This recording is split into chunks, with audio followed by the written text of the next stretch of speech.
Good afternoon. This is All India Radio and I am Anuja Kumar with the Midday News.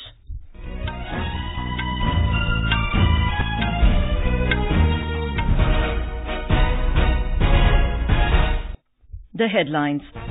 Prime Minister Narendra Modi calls upon youth to innovate in India and innovate for humanity as innovation is the buzzword of 21st century.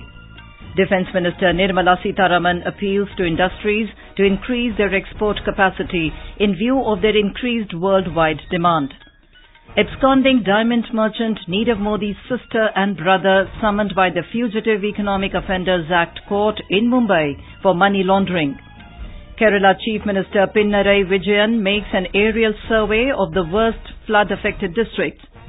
In Vietnam Open Badminton, Ajay Jairam and Mithun Manjunath to play men's singles semi-finals today.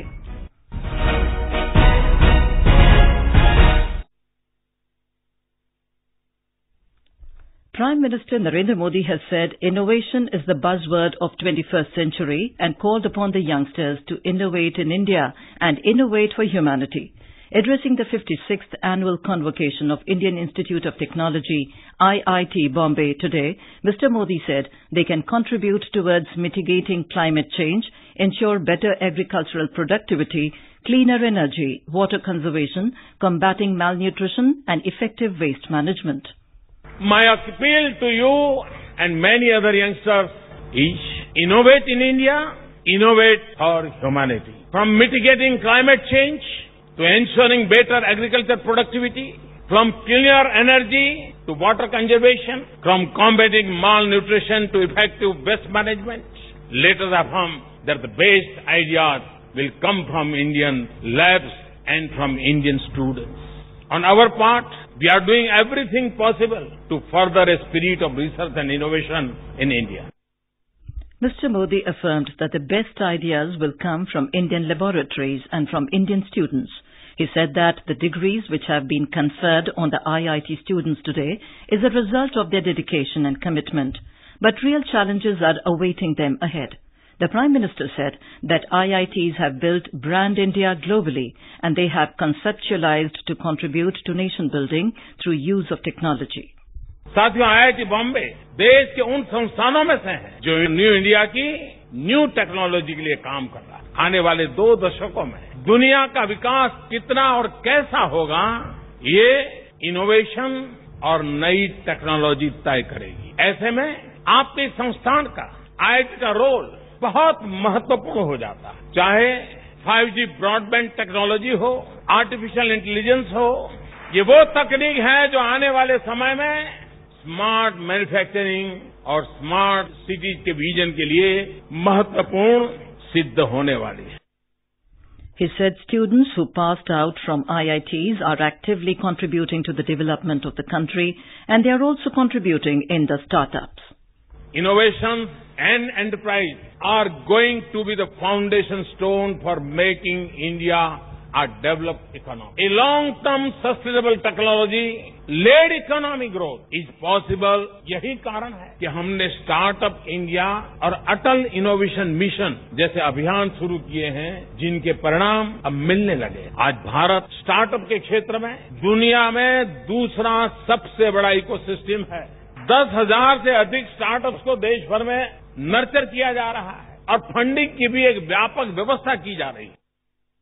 Mr. Modi said the nation is proud of the IITs and what IIT graduates have achieved.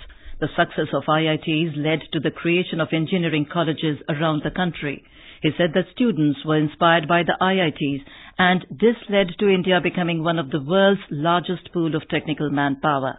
Later, Mr. Modi also inaugurated the new building of the Department of Energy Science and Engineering and Centre for Environmental Science and Engineering at IIT Bombay. Defence Minister Nirmala Sitharaman today appealed defence industries to increase their export capacity as there is a demand for quality defence products all over the world. Inaugurating the first phase of UP Defence Corridor in Aligarh, she said, the government will support them in every possible manner. The Defence Minister said that government will purchase their products for 10 years if they produce good quality defence products. Ministry of defence आपके सामने ये बात बोल रहे हैं कि please आप quality चीज बनाओ, हम नेसेसिटी हम जताया नहीं, फिर भी आपसे खरीदने के लिए, और 5 साल के लिए नहीं, 2 साल के लिए नहीं, पूरे 10 साल, मिनिमम 10 साल के लिए खरीदने के लिए तैयार है. Ms. Sitharaman said she would appeal to the investors to look beyond the armed forces in terms of potential markets. More from our correspondent. The first phase of proposed corridor started within 6 months after it was announced by Prime Minister Narendra Modi during Investor Summit in February this year. On this occasion, Chief Minister of State Yogi Adityanath said that atmosphere of security for investment has come now in a state which is the best place for investment in country. He said that Aligarh is famous for hardware manufacturing and upcoming Bundelkhand Expressway connecting Agra, Jhansi, Chitrakoot will play a vital role in UP Defence Corridor. In UP, 6 nodal points have been identified for the corridor. They are Agra, Aligarh, Lucknow, Kanpur, Chitrakoot and Jhansi. Sushil Chandra Tiwari, AIR News, Lucknow. Union Minister for Electronics and Information Technology Ravi Shankar Prasad will release the document Digital Northeast Vision 2022 this afternoon in Guwahati, Assam. It will be released in the presence of Chief Ministers and IT Ministers of northeastern states. The document emphasizes leveraging digital technologies to transform lives of people of the northeastern states. Parliamentary Affairs Minister Anant Kumar today said that government is completely in favour of Women's Reservation Bill and that the Congress is adopting double standards on it. He was speaking to reporters in New Delhi after the conclusion of the monsoon session of Parliament. Mr. Kumar said there should not be any politics on the issue of triple talaq. The minister said due to opposition, triple talaq bill could not be passed in Parliament. Mr. Kumar expressed happiness that the session was the best in last 20 years. This is All India Radio giving you the news. For quick news updates round the clock, follow us on our Twitter handle AIR News Alerts. In Mumbai, a special Fugitive Economic Offenders Act court today issued public summons to the sister and brother of absconding diamond merchant Nirav Modi, the main accused in the $2 billion bank fraud case. They have been asked to appear before it on the 25th of next month. The court said that if they fail to appear, their assets will be confiscated under the newly enacted act. The two have been charged by the Enforcement Directorate to have indulged in money laundering and subsequently escaping from India as the alleged scam came to light.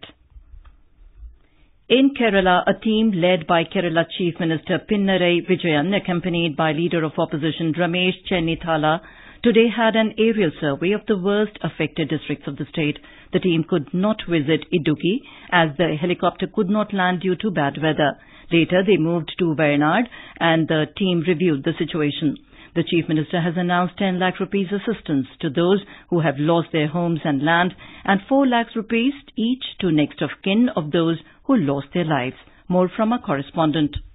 With the rain slowing down in the catchment area of Idukki Dam, the water level in dam has also come down, averting fear from the minds of people residing in the area. More than 54,000 people are housed at 439 relief camps set up in the rain-affected districts. Red alert is still in effect in many of the districts. In Operation Madad carried out by Indian Navy, 55 people have so far been evacuated from flood-hit areas. Shamila for AIR News, Thiruvananthapuram.